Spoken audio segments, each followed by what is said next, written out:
The first rule of watching this video is don't judge me. When I was in my super saver time of life, I made some questionable decisions in order to justify the type of aggressive saving that I needed to do, and in order to make sure that I wasn't spending a lot of money. And you know what? I don't regret it. I don't regret it at all. I'm not gonna tell it all, so I ain't even gonna hold you. I ain't even gonna say stick around to the end to find my most ever embarrassing. No.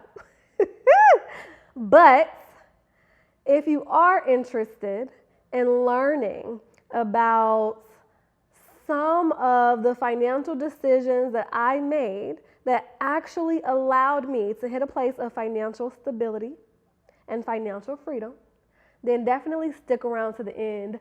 Hello, beautiful people. It is me, Tasha K with Gotta Say. If you are new here, welcome to this channel where we help you take control of your finances by hitting your first 1K, 10K, or 100K and beyond.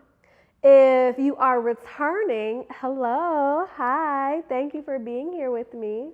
I really appreciate you. And today we're going to be talking about 7 embarrassing financial strategies that actually worked for me. And when I say don't judge me, I mean that because I am already feeling the embarrassment. Like, this is a vulnerable moment for me, guys, okay?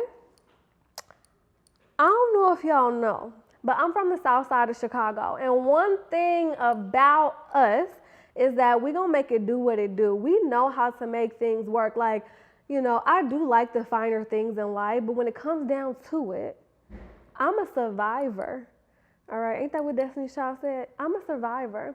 And that is what this is about. So let's get into these bullet points. Number 1, the first thing that I did was rent a room in a random house of people that I didn't know when I came to Atlanta. And honestly, I think it was one of the best decisions that I ever made. When I first came to Atlanta, it cost me $300 a month to rent a room. And it was a nice room too. Now, granted, it was a room in a house of people that I didn't really know, but it was a huge room. It was nice. It was clean. It was a big house. And I was paying $300 a month, baby. You can't beat that. And when I tell you this was in the time of my life where I'm building my business, I'm trying to save my corporate America money, and I didn't want to have to worry about success or failure. I wanted to know that I was going to be able to pay that rent every month. And so I was renting a room, and my family, they were like, are you crazy? Do you need to come home? Like, my auntie would call me every day, like, lock your door. Make sure your doors are locked. They weren't feeling it. But honestly, I was kind of feeling it because it meant that I didn't have to stress or worry about a place to stay. I could still have my autonomy and I could still be in a place that I wanted to be in. So I was here for it. And I knew it wasn't going to last forever. It was just going to last for a season. And I'm not embarrassed of my low seasons, right? Because I know who I am. And I know who I am. I'm Latasha Ebony Kennard. And nothing is going to change that. Nothing is going to take that away. Nothing is going to diminish that. Whether I live in a mansion, whether I live in a tiny house, whether I live in a room, that is going to hold true. Number 2, moving back home.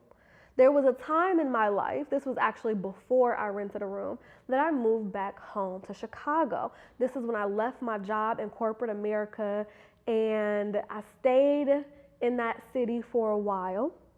And at a certain point, I moved back home, and I know that moving back home can have a huge stigma attached to it, especially for somebody like me. Right, I am a trailblazing eldest daughter, straight A student, valedictorian, corporate America. And I could have been concerned with what people were going to say and what they were going to think if I came back home.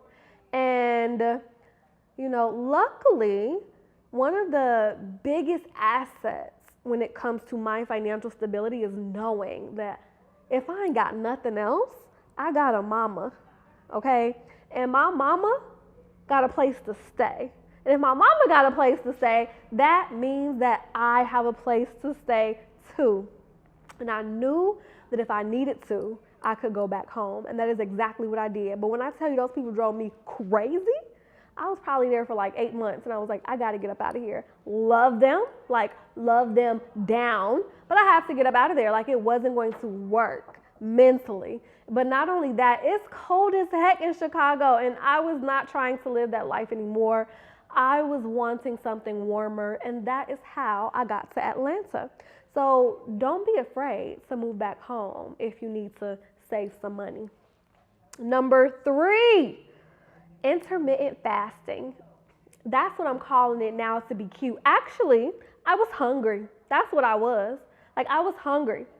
I was 98 pounds, not because I thought it was cute, but because I didn't have any money to eat. And then I learned that there is this thing where people actually starve themselves on purpose, and they call it intermittent fasting, and they are not even broke. When I tell you that I am the queen of finding a silver lining, because when I learned that there was a thing called intermittent fasting and it was all the rage, I was like, you know what? I'm going to make this a part of my health journey. And that's how I'm going to frame it mentally so that I can make it through such a hard time. I remember I went to my friend's house one day and she literally asked me, are you eating? And it's like such an embarrassing question because no, I'm not, but what you gonna do? Like, what are you gonna do? Do you actually actively want to do something about it, or are you just asking because I look skinny and you're commenting on how I look? All right, number 4. This one is literally saving pennies. This is something that I actually learned when I was super young, because that is the age where I realized that every single amount of money that exists, it starts with a single penny. I cannot tell you how many times my change, right, my pennies, my nickels, my dimes, they came in clutch when I didn't have the dollars anymore, when my bank account was running low, when it was negative, when there were insufficient funds and I had no more cash on hand.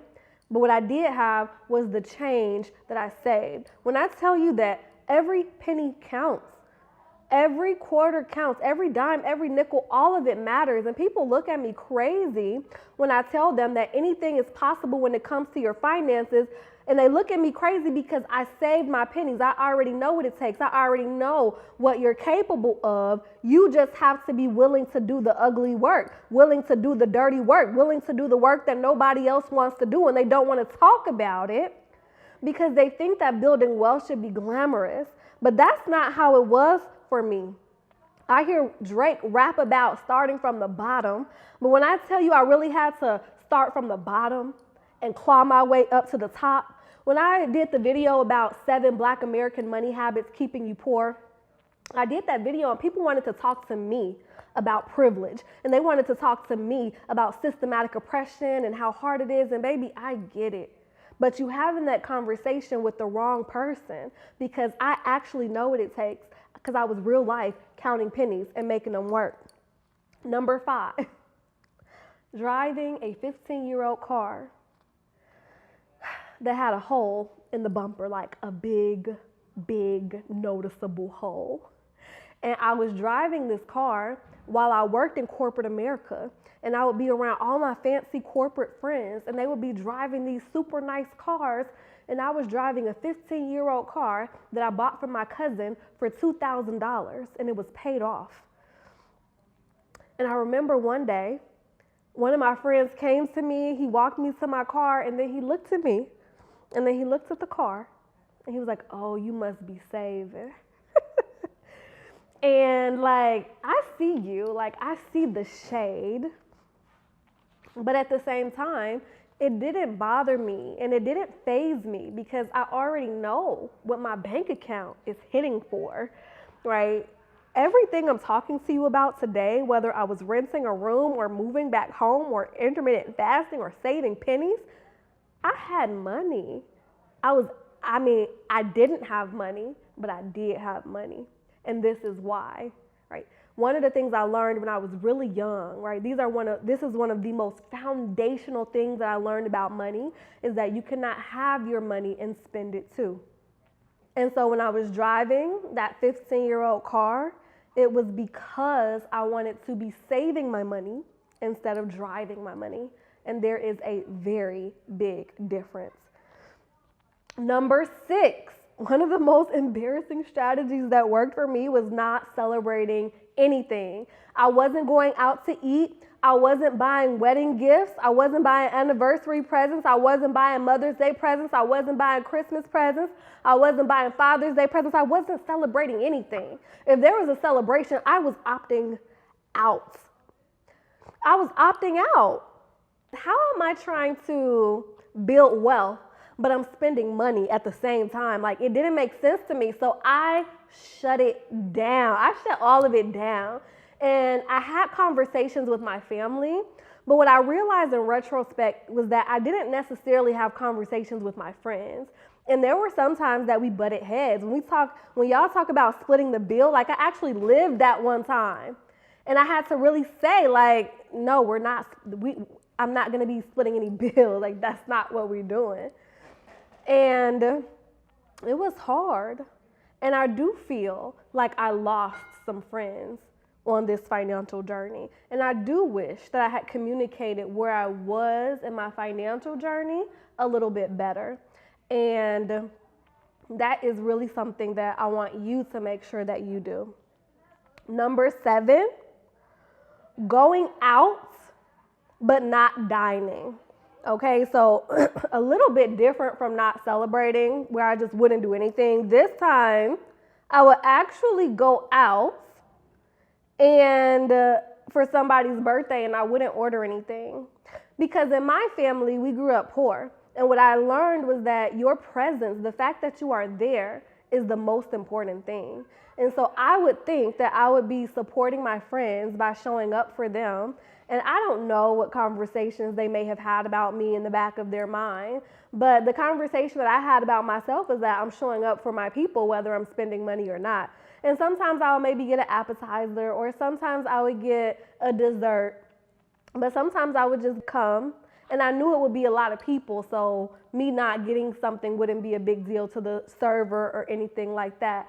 But it was a little embarrassing, okay? So when I tell you don't judge me, I mean don't judge me. But I would like to know, what are some embarrassing things that you have done on your financial journey? And is there anything on this list that you are just like, absolutely, I would never do that? Or are there things on this list that you would be interested in adopting? All right, so if you enjoyed this video, I'm gonna recommend that you watch our Repairing Poverty Consciousness video, because that is the video that changed it all for me. That's when I went from having a scarcity mindset and a poverty mindset to really understanding where I was and what was really going on. And with that being said, thank you guys so much for being here. I want you to know you are not helpless, you are not hopeless, you are not powerless. In fact, you are powerful beyond measure. You have everything that you need to take your finances to the next level. Thank you again for being here. Have a wonderful day. Gotta stay.